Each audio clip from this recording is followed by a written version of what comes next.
What did you learn about reading? Quickly, can anybody summarize? What have we learned about reading so far in our few classes? Reading. What did we learn? Can anybody summarize different things you have learned quickly? A summary so that it will help in your exams also, final exam. We talked about silent reading and reading aloud. Very good. So what are the differences? Quickly, quick summary. Silent reading, reading aloud. Differences? Silent reading develops concentration as well as comprehension. Loud reading develops pronunciation. It's not loud reading, it is reading aloud. Reading aloud. Loud refers to the pitch of your voice, volume. Reading aloud. Okay, reading aloud with appropriate pause, stress and intonation. So it develops your pronunciation, good accent, and also fluency in reading, maybe. Reading without too many pauses, right? Whereas reading silently is for better comprehension. Which is more important? Both are equally important. Yeah, both are equally important, but you should decide when you should switch over from one to other. Right.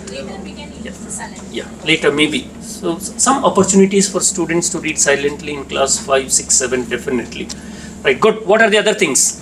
What are the other things you learned in reading? Correct. Skimming is reading to get the general idea of the text, whereas scanning is reading for specific information. All right. Yeah, good. Yeah. So what materials do we skim and scan? Generally, which materials are skimmed, scanned? Newspaper. Generally, newspapers in the morning, magazines. We don't read them in depth. Intensive reading is reading textbook materials, study materials, all right? If you're preparing for competitive exams, you're reading intensively. And the fourth type of reading is extensive reading. Reading for pleasure, reading for entertainment, reading for recreation, reading as a hobby. All your supplementary reading, non-detailed reading. I think yesterday Venu sir talked about A reading, B reading. A reading is, I think, the main reading. That's right. So A reading is for teaching, learning, whereas B reading is for extended reading. That is extensive reading. We call it extensive reading. You're not supposed to teach. You're not supposed to spend so much of time explaining the lesson, giving the meanings of all the words, doing question and answer session. Not necessary.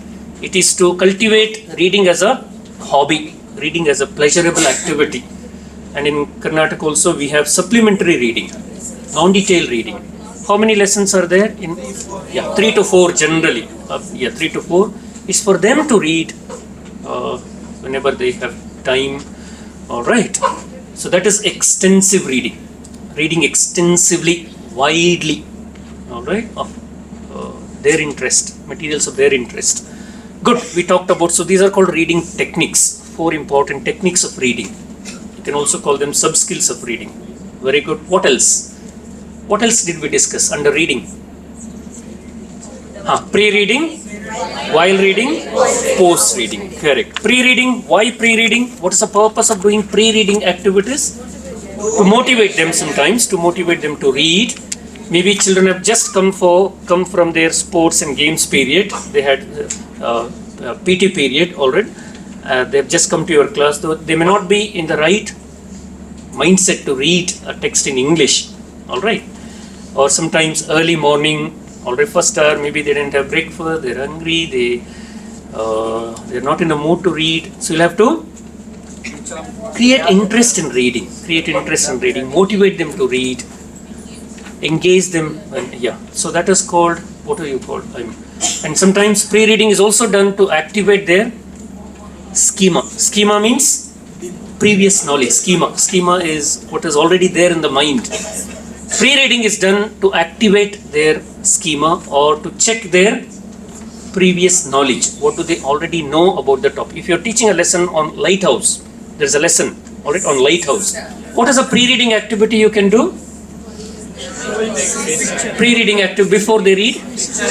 Show them the pictures of lighthouse. Show them a picture of a lighthouse. Ask them to identify the picture. Say a few words, sentences. Have you been to lighthouse? What was your experience like? Ask a few questions. and sometimes you can play a short audio. You can do a listening activity related to the theme, the topic. In our Telangana, related to the topic yesterday, Venu sir described like Face sheet and picture and listening text, sir. One story also Absolutely. related to the topic. Lesson. One story also there. Excellent. These are the Pre-reading activities. Yes. So for your teaching practice also is very important. Whoever is doing reading, skimming, scanning, reading authentic materials, begin with some interesting pre-reading activities. So listening, picture, you can also, in this age of technology, you can also play a short video you can show related to the topic. Is it possible? Do you have projectors and all that? No. You can show from your mobile. Yeah, you can show, right? All right. That's right. So audios, videos, pictures, and then some small group discussions, brainstorming by asking questions on the topic. All these are pre-reading activities. Is it important to do pre-reading activities? Very important. All right. And then while reading is during reading. Who is reading? That is a problem. Who is reading? Students have to read. Teacher reading, yes, of course. Teacher reading, yes. But ideally, the textbook, who is the textbook for? Who is it for? It's for students. In one group, I asked teachers, who is the textbook for? Sir, textbook is for teachers. This is not for teachers. It is their material. It's their reading material, their learning material. You are using it for teaching, unfortunately. All right. But yes, you can use many other materials. Textbook is just one tool, one resource. We say textbook is a pretext. Text is a pretext to teach reading. All right. So it is their material. So in many schools, I think even teachers don't get a copy of the textbook. You don't get a copy, do you? No, because it's not for you. It is for them to read, okay, to practice language. So it's their material, and then while reading they will be reading. Of course, teacher has to help. You have to scaffold their reading. That can be done in many different ways. All right. So what do we do generally during reading? What do we do during reading? They underline the difficult words. They'll underline. They'll find out meanings from a dictionary. That's it. Correct. So identifying new words, underlining keywords, while reading they'll make notes. All right. Maybe they'll also frame some questions on the text, and the teacher will ask questions. All these are during reading activities, while reading activities. Post reading, checking their higher level skills, not asking factual questions, not just text-based questions. Scaffold reading and correct. Collaborative reading. Group discussion, absolutely. Collaborative reading, yes. Group discussion based on the text, asking higher level questions. Again, Bloom's taxonomy, I think Pooja Madam has discussed. While reading, you'll ask which type of questions? Yeah, knowledge-based, comprehension-based. After reading, what type of questions? Analytical, evaluative, inferential, and critical thinking questions. Yeah, answers they can give in their mother tongue, doesn't matter, but you should ask higher level questions to develop thinking skills. All right. Is it pre, while, or post reading? Post reading. Post reading activities. Post reading is also when we integrate other skills. You can ask them to write, you can ask them to speak, make individual presentations, group project work you can give, follow-up work can be given. All right. Yeah, good. What else? So these are called stages of reading, teaching reading, how to teach reading at the primary level. What else under reading? Anything else under reading? How we develop reading among the students. For example? Using the rappers or advertisements. Correct. How to use other materials in the classroom to develop reading. Correct. Very good. How to develop foundational reading. You can call it foundational reading. Beyond the textbook. Yeah, going beyond the textbook and using real life materials. All right. Like newspapers, magazines, wrappers, notices, and other materials. Very good. Very good. Next, we also learned how to use pictures in the classroom to develop basic reading skills. If you look at the module, for example, there are lots of pictures given. In the beginning, session 1 actually, session 1 says, I think again Pooja madam has discussed this particular lesson, Nina and the sparrows, little sparrows. So there are 4 pictures related to this story. Pictures are jumble, put them in a sequence and tell the story. Anybody who can put them in a right sequence? 4, 5, 1, 3. You already done it? Yes, sir. 4, 5, 1. Okay, all right. 4, 5. We don't know which is 4, which is 5. That's all right. Yeah. Can somebody tell a story based on the pictures? Tell a story based on these pictures. Okay. Yeah, it's from NCERT. Marigold textbook. Class? Third standard. Yes. Nina and the sparrow. Who will tell me the story quickly? So students have to look at the pictures, put them in a sequence. They can do it in small groups. And then they have to describe the pictures and tell a story. So who will tell the story? Look at the pictures and construct a story. Alright. This is again, see, they can do it before reading. So is it pre-reading or while reading? This one. Pre-reading. Teacher will give pictures, ask them to build a story. They'll tell a story, then you can ask them to read the lesson. Okay, Lena is happy again. So what's the first picture? First one is Nina is sad. Next, mother asks her why. Then Lena does not want to leave the baby sparrows alone. Then mother says we leave the window open. Nina is happy again. See, that's all. Very simple story. But the lesson, if you look at the lesson, it runs into some 2 pages, I think. 2 pages. Very interesting lesson. You can do it as a pre-reading activity, picture reading, alright, picture with sentences, right, good.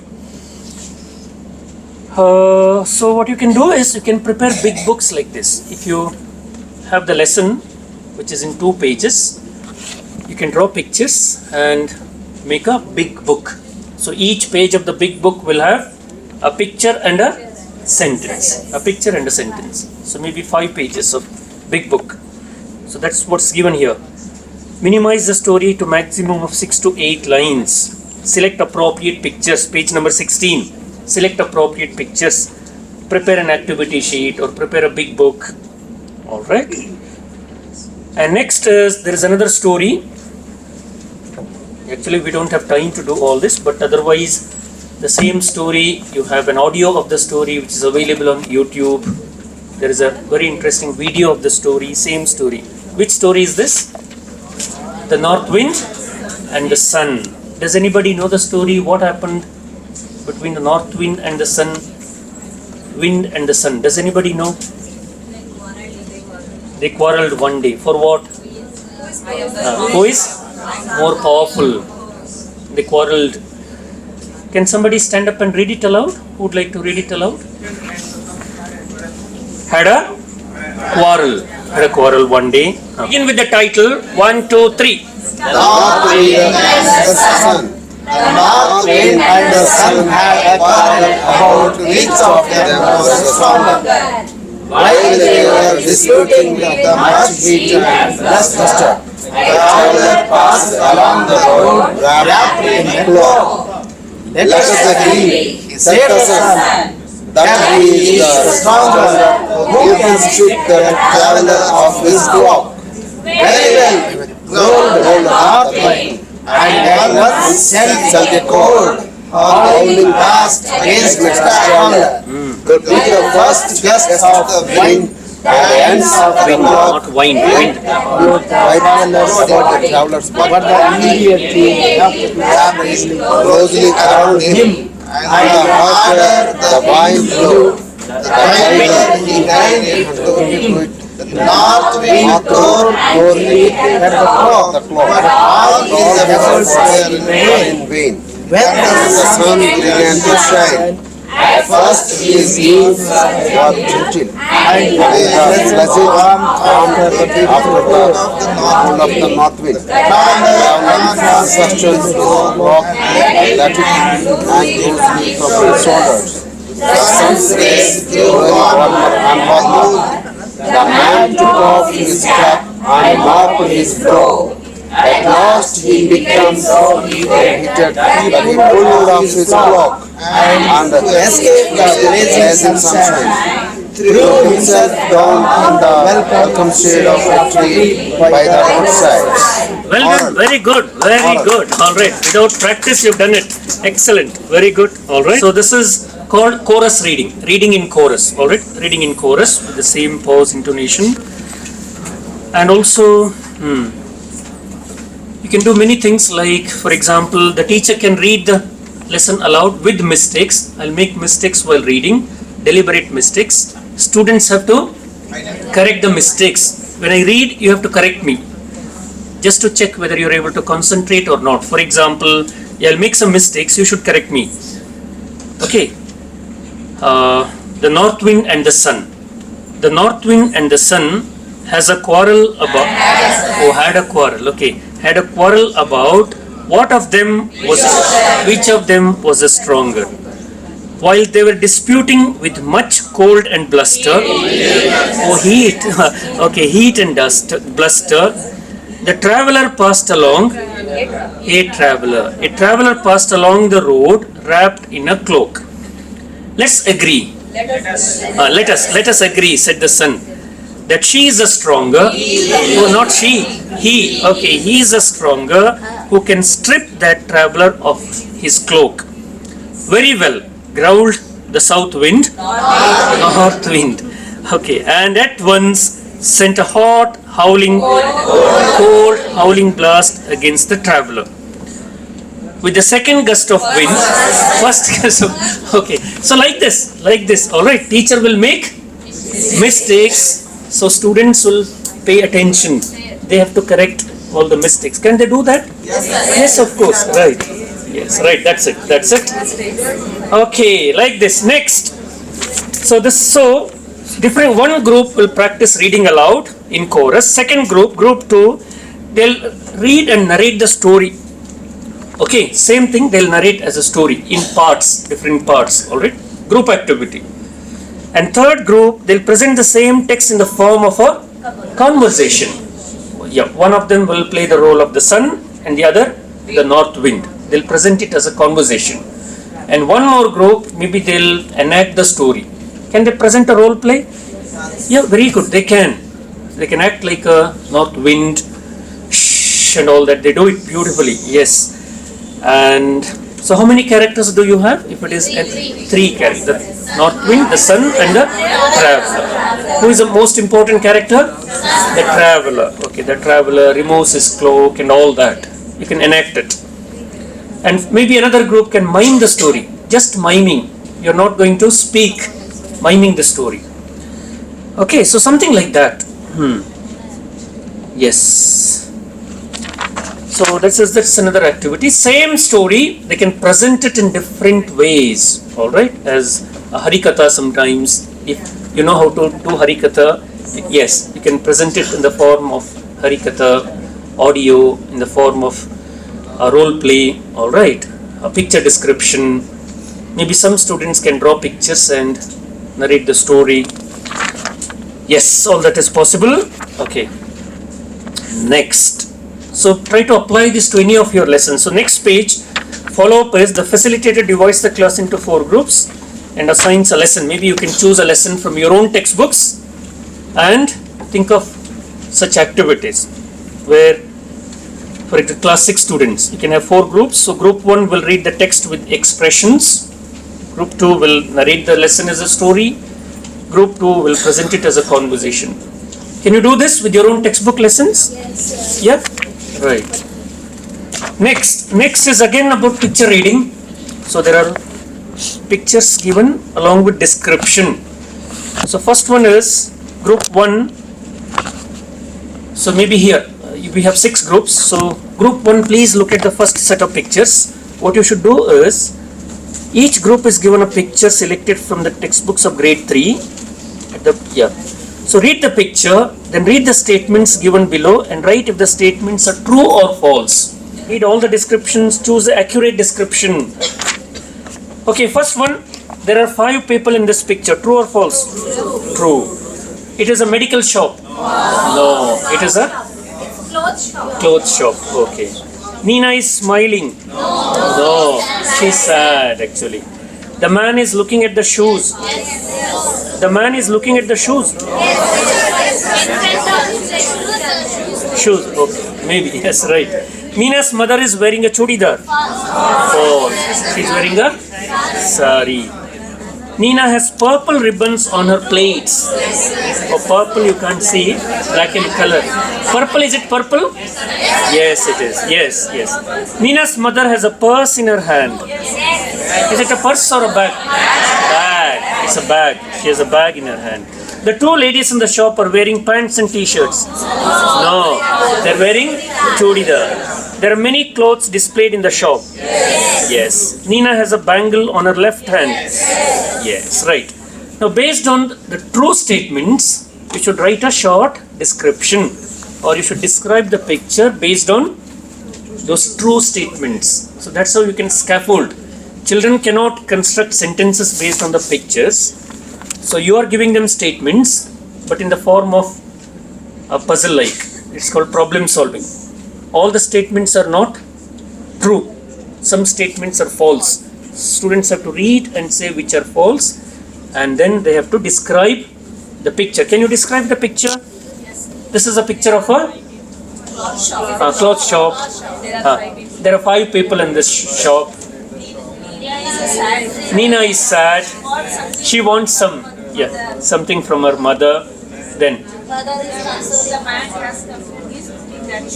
that's right. Yeah. Maybe the man doesn't want to buy anything. All right. So something like you can describe the pictures and make a story. Good. Next one, group 2. So like this, give them pictures, but not just pictures. Give a few sentences also. So that is scaffolding. Right. So that's group 2. Next one, next set of pictures. Read the picture and then read all the descriptions. How many descriptions are given? No, next one. Next one. Group 2 is over. No, that's your homework. Do it later. That's your homework. Next one. Group 1 again. There's one picture. How many descriptions? 4 descriptions. Read all the 4 descriptions and say which is the most accurate description of the picture. Some descriptions have wrong sentences. The information given is not correct. So you have to read all the 4 and select the most accurate description. Can you do this for picture 1? And some of you can look at picture 2. Group 1. Yeah, first we'll do first one. Priya. Read all the 4 descriptions. Tell me which is the most accurate description. Yeah, read it. Yes. So read the 4th description. Yes, please. Yeah, please read. 3rd one. Read it, please. Wait. Yeah. Priya went for a walk with her mother and grandfather. Is it true? Yes. Okay. Then almost similar description. 1 or 2 pieces of information are wrong. That's all. But otherwise, 3rd one is okay. But only the 16 and 17 number. First one. Second one left hand. Yeah. Second one is left hand, not second one. What about the 4th one? Mother is? Priya is holding. Yes, not mother. That's right. So first one is the most appropriate description of the picture. See, again, you talked about face sheet. So in face sheet, you're eliciting everything from students. There are only questions given. Whereas here, your scaffolding reading. Picture is there. There is also description. But not just one description, 4 descriptions. Yeah, maybe teacher can read aloud and then help student decide which is the most appropriate description. Okay, for higher classes. For lower classes, statements. Say 10 statements like this. They can use these statements and describe the picture. So you're providing a lot of support. Right? The problem with the face sheet is there is no support given. Only questions are given, right? Yes. Your questions are also like clues. They can use questions as statements. You can convert questions into statements and help them to describe pictures instead of asking questions all the time. Right? Yeah. Okay, right. So that's about beginning to teach reading. Begin with pictures, give a lot of support, and then slowly move on to authentic materials. Use authentic materials. You should begin with sight words, high frequency words and all that. So that is session 1. Begin with sight words, high frequency words, most common words. Then use pictures in the classroom, lots of pictures to develop their imagination, thinking. Alright, picture reading is the first level of reading. Then slowly move on to authentic materials, reading authentic material, reading calendars for example. Calendar is a good material to read. Calendars, very good, lots of information given on the calendar, yeah. And then, yes, calendars, notices, greeting cards. Greeting cards authentic? Yes, of course. Greeting cards, visiting cards for example. All that is foundational reading. Beginning with unit 1 of the text is not foundational reading. Alright, textbook is at a much higher level. So if you're doing foundational reading, you should begin with alternative text, alternative materials, reading cards and things like that. Alright. And then you can slowly move on to reading printed materials like short stories. Alright. There are many. Story Weaver. Has anybody heard about Story Weaver? Yes, sir. Yeah. Can somebody share it in the group? Can you share the link? Already shared? Okay, good. Yes, right. So there are stories for level 1, level 2, 3, level 4. Not only in English, you'll have stories in Telugu, Kannada, Malayalam, Tamil. Excellent website to develop reading skills. You can download and use them offline. You don't need internet connection also. Antenna pad, audios, correct, yes. Alright, so then we talked about here robot teachers, then about case study, Mr. Govind and who is the other one? What does Mr. Govind do in his classrooms? He practices reading aloud. Who is the other teacher? Nandini. Mrs. Nandini develops good reading routines. What does Nandini do? What is so special about Nandini? What are some important concepts from Nandini's case study?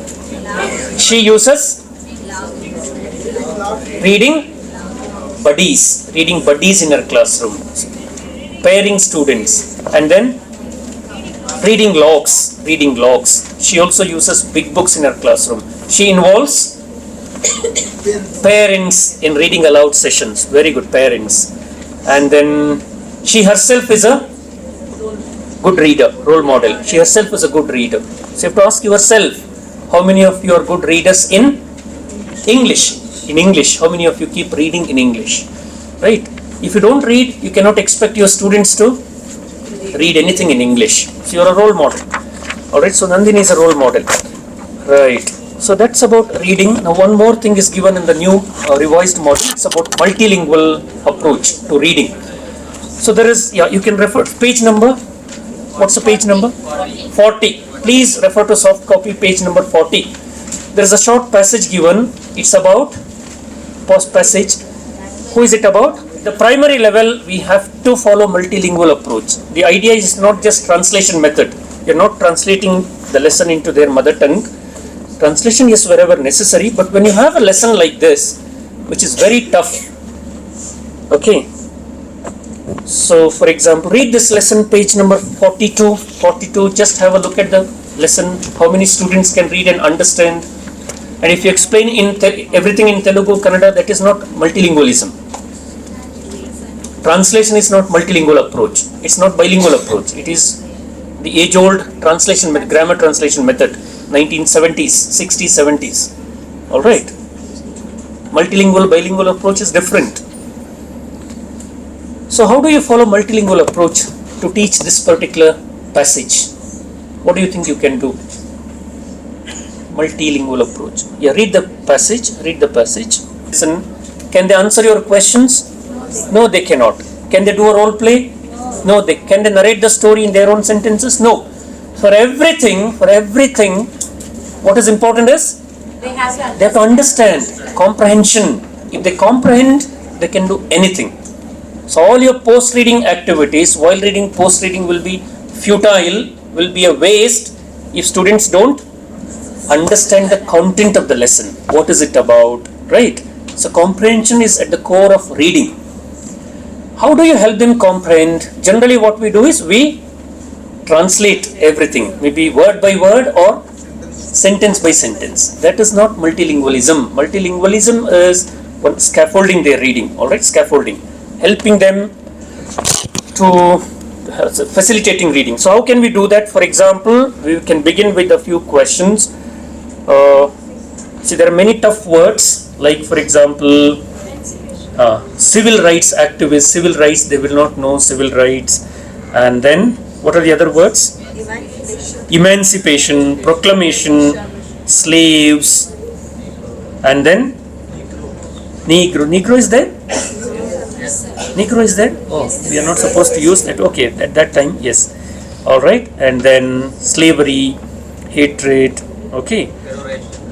Correct. That's right. Lots of tough words. So how do you help them? One is, see, before they read, you have to prepare them for reading by giving them background knowledge. So one is, for example, what is slavery or what is racial discrimination? Do you know anything about slavery? All right, slavery. What is the word in Kannada for slavery? Gulamagiri. Telugu? Right. So begin a discussion. If you ask questions only in English, they won't understand. So what is slavery? All right, give examples. Right? Is slavery still practiced in India? No, not practiced. Slavery? Okay, somewhere, yes. Some are acting as slaves, some are acting as masters. All right. So maybe you can have a discussion. It is a bit sensitive, but you can have a discussion. So if you want to have a discussion about this, slavery, about discrimination in the society, about casteism, then can you have discussion in English? In class 6, 7, 8, can you discuss everything in English? No. So discussion can happen in mother tongue. They can discuss in their mother tongue. Or for what do you know about Martin Luther King? Maybe some students will know something about Martin Luther King. Who is Martin Luther King? What is he famous for? All right. What do you know about American civil rights? All right. Who comes to your mind when we talk about equality, discrimination? What other personalities come to your mind? Nelson Mandela. Obviously, Nelson Mandela, who fought against slavery.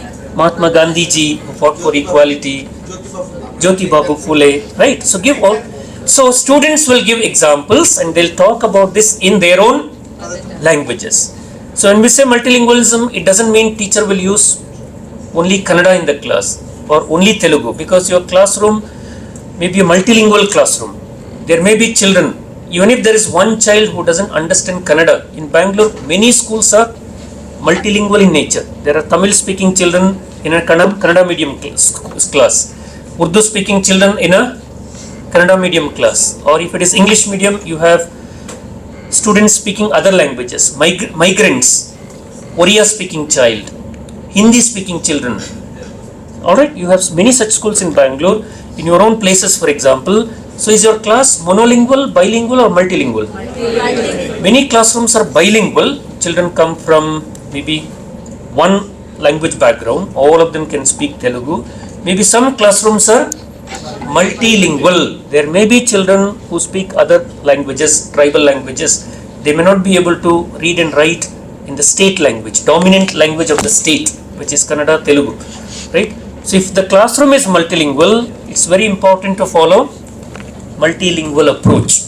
Multilingual approach means it's not that teacher alone uses their languages. You should respect their languages, all right? You should allow them to use their own languages. Only then you can enhance classroom participation. If you don't allow them to use their languages, what will happen? Classroom will be, they will not show interest. They will slowly lose interest, they will drop out, they will withdraw from classroom participation, all right? They can't perform well and they will drop out, for example. So multilingualism is all about respecting different languages. When we say language, it reflects their culture. It reflects their culture. So talking about their lifestyles, their food habits, language is also, if they don't participate, it's like you are not recognizing their presence in the classroom. All right. Language is a matter of my identity. When you allow me to speak in my language, it gives me an identity. All right. Many students don't have any identity in the classroom. They don't have any identity. We just treat them as a mass. All right. So if they don't know English, if they can't speak in English, they have to keep quiet. They have to keep quiet. Because my classroom, English only classroom. If you know English, you can participate, you can speak. Otherwise, yeah, corner of the classroom, keep quiet. Is that good? No, that is a discriminatory practice. It is exclusive stuff. You're excluding many children from your classroom activities by saying it's English only classroom. I'll use only English. Many English medium schools, they follow English only approach, teaching English through English. Now we say you cannot teach English only through English. Teach English through other languages. Mother tongue is a great resource. It is not a crime to use mother tongue in the classroom. It is an asset. It is a blessing, because mother tongue gives them an identity. All right. So when we say their language, it's also their culture, their food habits, their lifestyle, their religion, their caste. You should respect. When you respect their languages, it's like respecting their cultures, respecting their background. They may have many stories to share related to your lessons. All right. One lesson, maybe they have just because they don't know English doesn't mean they know nothing. Their mind is blank. Is their mind blank? They come with rich life experiences. So multilingualism allows us to share their life experiences, relating the text to their life, to their culture, to their religion, right? Yeah. So that is multilingualism. There are many things to discuss. You may not understand, teacher doesn't have to understand, but at least recognizing their presence, recognizing that there are different languages in the classroom, you should recognize. That is enough in the beginning. Then maybe slowly they'll bring their own reading materials, they'll start writing. If you say writing only in English, they will never write. They'll just copy from the blackboard. All right, they'll copy. If you allow them to write in their languages, they'll start writing. They'll make honest attempts to read, write and speak. So what is more important? If you say write only in English, they will not write. So not writing or writing something in their mother tongue, which is better? Something is better than nothing, right? Slowly they will code switch. They'll mix both the languages slowly. They'll begin in English, they'll switch over to their mother tongue.